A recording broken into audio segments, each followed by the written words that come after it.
Abbey. An abbey is a large building or group of buildings where monks or nuns live, pray, and work. It is often a peaceful and religious place. The abbey was quiet and calm. We walked around the old abbey.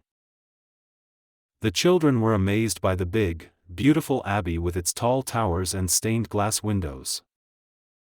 During our vacation, we visited a peaceful abbey where monks still live and pray every day.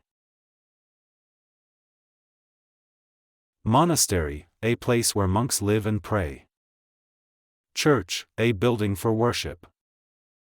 Temple, a holy place used for religious activities. Other similar words: shrine, chapel, cathedral. Market, a busy place for shopping. City, a crowded area with lots of buildings. Playground, a place for fun and games, not prayer. Other opposite words: mall, amusement park, apartment.